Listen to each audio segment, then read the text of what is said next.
ఆధ్యాత్మిక ప్రగతిలో నడిచే నా సోదర సోదరీమణులందరికీ కూడా ఝాన్సీ ఆధ్యాత్మిక ముచ్చట్లకి స్వాగతం సుస్వాగతం. క్రిందటి సంచికలో అష్టావక్రుల జనక మహారాజుకి ఎలాంటి పరిస్థితులలోనైనా మనసును ఏ విధంగా నిగ్రహించుకోవాలో బోధ చేస్తున్నారు. ఇంకా ఏం చెబుతున్నారో విందాం. ఇవన్నీ కూడా మనకి నిత్యము మనస్సులో మననం చేసుకుంటూ మన ప్రవర్తనని సరి చేసుకుంటూ వెళ్ళవలసినటువంటి ధర్మాలండి. ఒక విధంగా చెప్పాలంటే నిత్య సత్యాలు. మనని మనమే కాపాడుకోగలుగుతాం ఎప్పుడూ కూడా. శ్రద్ధత్స్వతాత శ్రద్ధత్సనాత్ర మోహం కురుష్వభో జ్ఞానస్వరూపో భగవాన్ ఆత్మాత్వం ప్రకృతే పరః.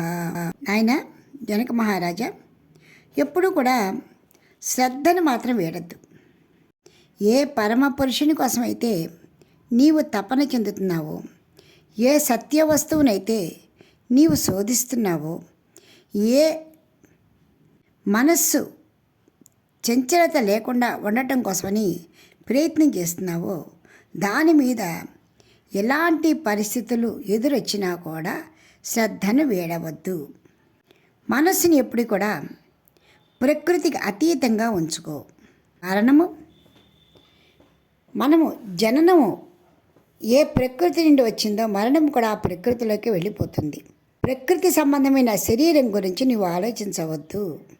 సత్యమైన పరమాత్మని గురించి మాత్రమే ఆలోచించు. శ్రద్ధావాన్ లభతే జ్ఞానం తత్పరః సంయతేంద్రియ జ్ఞానం లబ్ధ్వా పరాం శాంతిం అచిరేణాది గచ్చతి అని భగవద్గీత 4వ అధ్యాయం 39వ శ్లోకంలో భగవానుడు చెప్పాడు మనకి. శ్రద్ధతో మనం సాధించాలి అనుకుంటే మనకి మంచి ఫలితాలే కాదు, దానిలో ఉన్నటువంటి విశేషమైనటువంటి జ్ఞాన పరంపర కూడా మనకి లభ్యమవుతుంది. అందులో విశేషమైన ఫలితాలను కూడా మనం పొందగలుగుతాము. అందుకే ఏ పని చేసినా శ్రద్ధతో చెయ్యి అని చెప్పారు. చెయ్యటమే కాదు, ఎప్పటికీ కూడా ఆయా పనులపైన శ్రద్ధని విడనాడకూడదు, తెలిసింది కదా అని వదలకూడదు అని ఖచ్చితంగా జనక మహారాజుకి కూడా అష్టావక్రులు చెప్తున్నారు. ఇదే విషయం వివేక చూడమని కూడా శాస్త్రస్య గురువాక్యస్య సత్యబుద్ధ్యావధారణం సా శ్రద్ధ కథిత సద్భిర్యయ వస్తుపలభ్యతే. ఇక్కడ శ్రద్ధ అనే మాటికి చక్కటి అర్థాన్ని కూడా ఇచ్చారు చూడండి. వివేక చూడమణిలో శ్రద్ధ అంటే చేయవలసిన పని మీద శ్రద్ధ పెట్టుకో అని చెప్పేసి వదిలేయలేదు. నీవు నేర్చుకుంటున్నటువంటి విద్య మీద శ్రద్ధ, నీ గురువుగారు చెబుతున్నటువంటి బోధ మీద శ్రద్ధ, నీవు చేసేటువంటి ధారణ మీద శ్రద్ధ, నీవు నేర్చుకున్న దాని మీద శ్రద్ధ, అన్ని విధాలైనటువంటి శ్రద్ధ ఉన్నప్పుడే అది పరిపూర్ణమైనటువంటి శ్రద్ధ అవుతుంది. యోగ వాసిష్టం మహోపనిషత్తు కూడా శ్రద్ధని గురించి చాలా ముఖ్యంగా చెప్పాయి. అంటే శ్రద్ధ అనేది ప్రతి దానికి ఎంత అవసరమో ఈ మహా ఉత్గ్రంథాలు కూడా మనందరికీ ఉపదేశించాయండి. ఇప్పుడు నేను చెబుతున్నటువంటి వాటిని కూడా చాలా శ్రద్ధగా విని అర్థం చేసుకోండి. ఎందుకంటే మనం ఎదగవలసిన వయసులో ఏం నేర్చుకోవాలి, ఎదిగిన తర్వాత ఏది నేర్చుకోవాలి, ఆ తర్వాత ఏది ఎలా నిలబెట్టుకోవాలి అనేది ముందు నుంచి తెలిసినప్పుడే శ్రద్ధగా మనం విజయాన్ని సాధించగలుగుతాం. గుణై సంవేష్టితో దేహస్థిష్టత్యాయాతి యాతి చ ఆత్మాన గంతానాగంత కిమేన మనసోచసి. ప్రకృతిలోని పంచభూతాలతో ఈ శరీరం నిర్మింపబడుతూ ఉంది. ఈ మాట ఇంతకు ముందే మనం చెప్పుకున్నాం. ఎందుకు చెప్పుకోవాల్సి వచ్చిందంటే శరీరం వస్తూ పోతూ ఉంది, కానీ ఆత్మ అంటే అందులో ఉన్నటువంటి ఆత్మ అది పోవడం లేదు, రావడం లేదు. కాబట్టి పోని దాని గురించి విచారం వద్దు, పోయే దాని గురించి బాధపడవద్దు. అయితే ఇది సాధ్యమా అని అనుకుంటాం. సాధ్యమేనండి. ఇప్పుడు ఎంతో ప్రియమైనటువంటి వారు లేకపోతే చాలా చాలా దగ్గర వారు పోతారు. పోకముందు నీవే నా ప్రాణం, నీవే నా సర్వస్వం, నీ లేకపోతే నేను లేను, నా జీవితం అంతా ఏమైపోతుంది, ఇలా చాలా వరకు ఏడ్చి బొబ్బలెట్టేస్తాం. వాళ్ళు పోయిన తర్వాత క్షణం క్షణకాలంలో ఏడ్చి బాధపడి ఇంతే కదా జీవితం అనుకుంటాం. ఆ రోజు ఆ మన్నాడుతోటి సరి మళ్ళీ తెల్లవారుతుంది.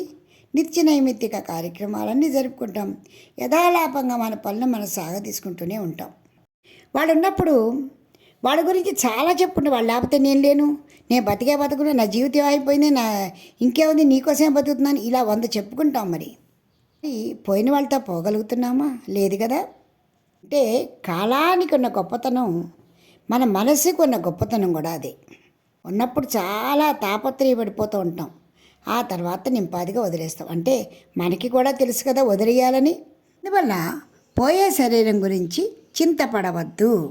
కాకపోతే దేహస్థిష్టతి కల్పాంతం గచ్చత్వద్వైవ వా పునః క్వవృద్ధి క్వచ వాహాని తవ చిన్మాత్ర రూపిణ.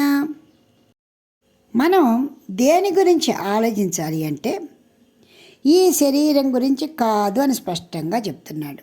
కాకపోతే దేని గురించి ఆలోచించాలి? ఏ జన్మ ఎత్తినా, మనకి ఏ ఉపాధి దొరికినా అందులో ఖచ్చితంగా ఆత్మ ఉంటుంది.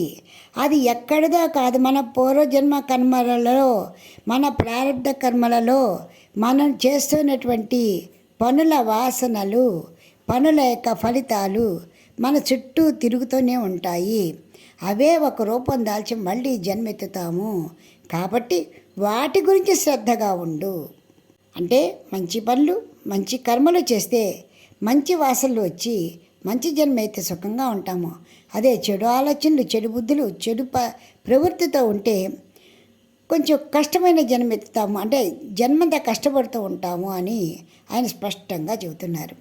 కాబట్టి మన మనసులలో మంచి వాసన ఉండాలి, మంచి ఆలోచనలు ఉండాలి. అది మాత్రమే శాశ్వతమైనది అని జాగ్రత్తగా గుర్తుపెట్టుకో అని అష్టావకులు మరీ మరీ చెప్తున్నారు. అందువల్ల శరీరం పోతే పెద్ద హానేమి లేదు. నువ్వు ప్రకృతి గుణాల నుంచి జాగ్రత్తగా ఉండు. త్వయన్నంత మహాంబోధౌ విశ్వవీచి స్వభావత ఉదేతు వాస్తమాయాతు నతే ఉద్ధిర్నవాక్షతి. ఎప్పుడైతే శరీరం అస్థిరము, నాలో కలుగుతున్నటువంటి భావాలు, ఆలోచనలు, కోరికలు ఇవి మాత్రము అలా ఈ సృష్టిలో పుంజాల్లా ఉండిపోతాయి. కాబట్టి ఈ కోరికలతోనే పుడతాం. కాబట్టి మంచి కోరికలు, మంచి ఆలోచనలతో పెట్టుకుని మనం ఉంచుకోవాలి. అంతేగాని శరీరాన్ని ఎంత బాగా చూసుకోవాలన్న ఆలోచన పక్కన పెట్టేసుకుందాము అన్న బుద్ధితో ఉండు.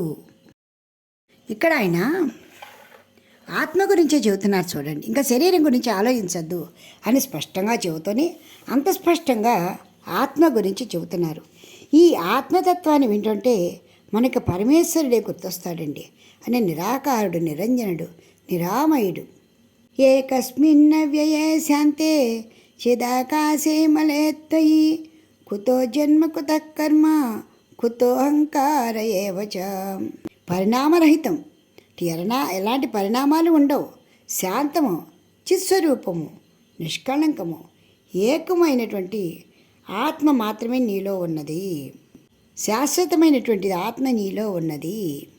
ఆ కారణంగా నీవు ఈ సత్యాన్ని గ్రహించి ఈ జన్మ గురించి కానీ, ఈ శరీరం గురించి కానీ, నీవు చేయబోతున్న చేసినటువంటి కర్మల యొక్క ఫలితాల గురించి కానీ, సుఖదుఖాల గురించి కానీ, మానవమానాల గురించి కానీ ఆలోచించవద్దు. ఈ శ్లోకంలో చిదాకాశే అమలే త్వయి అని చెప్పడం జరిగింది. అంటే ఈ మాట మనం యోగ వాసిష్టంలో కూడా ఎక్కువగా వింటూ ఉంటాం.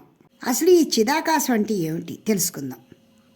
మన కంటికి కనిపించిన సమస్త ప్రపంచము కూడా క్రింద భూమి పైన ఆకాశము మధ్యలోనే ఉన్నది.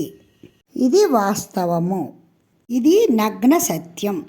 కాకపోతే ఇందాక మనం చెప్పుకున్నట్లు మళ్ళీ జన్మ అంటూ వస్తుంది. కాబట్టి ఆ రాబోయే జన్మ గురించిన జాగ్రత్త మనం ఇప్పుడే పొందాలి.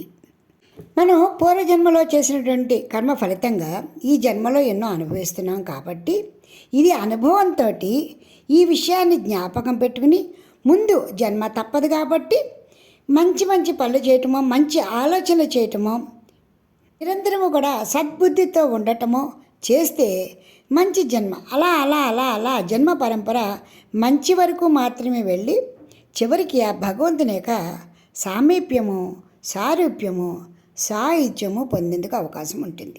ఒకవేళ అలాంటిది లేకపోయినా కూడా నిరంతరము కూడా ఈ ప్రపంచంలో ఉన్నా లేనట్లే దేహం కదులుతూ ఉన్నా మనస్సు ఎప్పుడు భగవంతుని సన్నిధానంలోనే ఉంటుంది. ఇన్ని కార్యక్రమాలు చేస్తున్నప్పటికీ కూడా బాహ్యంగా ఆనందపడుతూ ఉంటాము, ఆంతరంగికంగా భగవంతునితో సామీప్యంలో మెలుగుతూ ఉంటాము. అందరూ కూడా ఇలాంటి చక్కటి అనుభవం కోసమే ప్రయత్నం చేస్తూ ఉంటారు కాబట్టి దానిపైన శ్రద్ధ పెట్టుకుని అది వదలకుండా జాగ్రత్తగా ఉండాలి. అందువల్ల జనక మహారాజా, ఒకవేళ దేహం నిండా 100 ఏళ్ళు ఉన్నా లేక వెంటనే పోయినా కొంతకాలం ఉండిపోయినా కూడా దాని గురించిన ఆలోచన కూడా అవసరం లేదు. ఇందాక మనం శ్లోకంలో చెప్పుకున్నట్టుగానే చిదాకాశము చిదాకాశము అనే మాట యోగ వాసిష్టంలో ఎక్కువగా వింటాం. ఈ అష్టావక్ర గీత నుంచే ఈ చిదాకాశం అనే మాట వచ్చింది అని కూడా ఒక మాట ఉంది. ఇందాక మనం చెప్పుకున్నట్టుగానే భూమి ఆకాశము మధ్యలో ఉన్నటువంటి అన్ని వస్తువులు ఉండే ఆకాశాన్ని, అంటే బాహ్య ప్రపంచంలో మన కంటికి కనబడుతున్న వస్తువులన్నీ కూడా మహాకాశములో ఉన్నాయి అని చెప్పుకుంటూ ఉంటాం. అంటే భూమి ఆకాశాల మధ్య ఉన్నటువంటి అన్ని వస్తువులు ఎక్కడ ఉన్నాయి అంటే మహాకాశంలో ఉన్నాయి, మహా ఆకాశంలో ఉన్నాయి. ఇక్కడ పదే పదే ఎందుకు చెప్పవలసి వస్తోంది అంటే ఈ చిదాకాశం అనే మాటకి అర్థం ప్రతి చోట మనకి దొరకదండి. మనసులో హత్తుకుపోవడం కోసమని దీనిని ఈ విధంగా చెప్పడం జరుగుతూ ఉంది.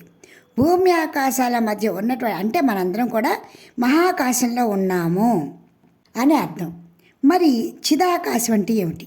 చిదాకాశం అంటే చిత్ ఆకాశము. మన చుట్టుపక్కల ఉన్న వస్తువుల్ని మనం గుర్తిస్తున్నామంటే దానికి మనసులో ఇంత జ్ఞానం ఉండబట్టి. అదే మనం మృత్పిండం అంటే చనిపోయిన వాళ్ళమైనా ఓ మట్టి ముద్దైనా కూడా దానికి ఇక్కడ ఒక వస్తువు ఉన్నది అని తెలియదు. మనకి తెలియజేసేటువంటి జ్ఞానాన్ని చిదాకాశము అంటారు. మరి చిత్తాకాశము అంటే ఏమిటి? ఆలోచనలన్నీ ఎక్కడి నుంచి పుడుతున్నాయో అది చిత్తాకాశము. మనం మహా ఆకాశము, చిత్తాకాశము, చిదాకాశము అనేటువంటి 3 విషయాల గురించి చెప్పుకుంటున్నాం. ఇంతవరకు చాలా శ్రద్ధగా వినండి. వచ్చే సంచికలో మళ్ళీ ఈ 3 గురించి కూడా మళ్ళీ ఇంకొకసారి శ్రద్ధగా చెప్పుకుందాం. ఇప్పటికీ స్వస్తి. చాలా అద్భుతమైనటువంటి వివరణ. ఇలాంటి వివరణ దొరకటం కూడా చాలా కష్టం. మహాకాశము, చిత్తాకాశము, చిదాకాశము ఈ 3 పేర్లు కూడా చక్కగా గుర్తుపెట్టుకోండి. వచ్చే సంచికలో మరికొని తెలుసుకుందాం. ఎప్పటికీ స్వస్తి. జై శ్రీరామ్. మీకు ఈ వీడియో నచ్చితే లైక్ చేయండి, షేర్ చేయండి, సబ్స్క్రైబ్ చేయండి.